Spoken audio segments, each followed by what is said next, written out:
साधुवा कृतज्ञता जाहेर गर्न चाहन्छु। हाम्रो यस अस्पतालका हाम्रा लागि एकदमै खुसीका पात्र, हाम्रो धेरै कुरा सिकाउनु भएको छ सरले पछिल्लो समय। उहाँबाट हामी धेरै कुरा सिक्न बुझ्न पाएका छौँ।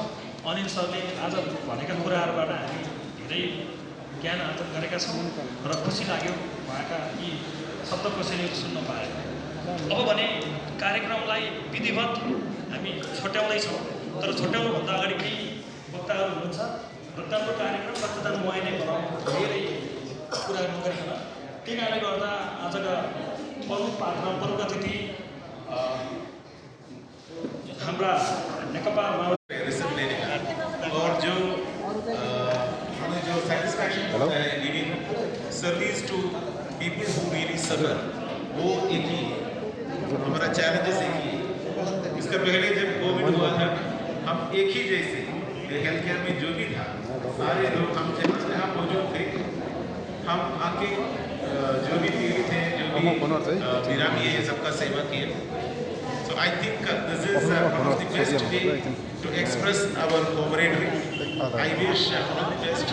और ये जो रक्तदान, मोस्टली रक्तदान महादान बोलते हैं हमारे। एक्चुअली मुझे पता था कि पहले रक्तदान यहाँ थोड़ा कम होता था शायद। पहले मैं from Khema Hospital, Home Hospital, other hospitals. Welcome to Manipal. And आज बड़ी खुशी की दिन है कि we are celebrating one more May 1st. May 1st जो दिन है जब मानव राशि पहली बार समझा कि मजदूरों का ताकत क्या है और मजदूरी का ताकत क्या है।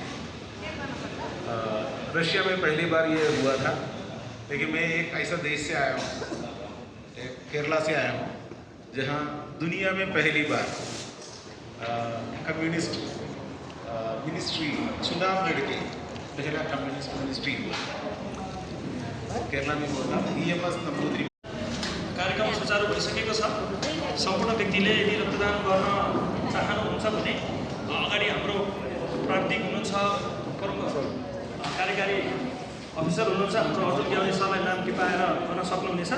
र अब विशेष अतिथिज्यूबाट विशेष सम्बोधनको हामी अपेक्षा राख्दछौँ र अस्पतालबाट विशेष अतिथिज्यूको मुखारबिन्दबाट हामी यो आज मधुर दिवस विशेष सप्ताहव्यापी कार्यक्रम अन्तर्गतको रक्तदान कार्यक्रममा उहाँबाट हामी केही सृजनशील उत्प्रेरित भनाइहरू सुन्न चाहन्छौँ।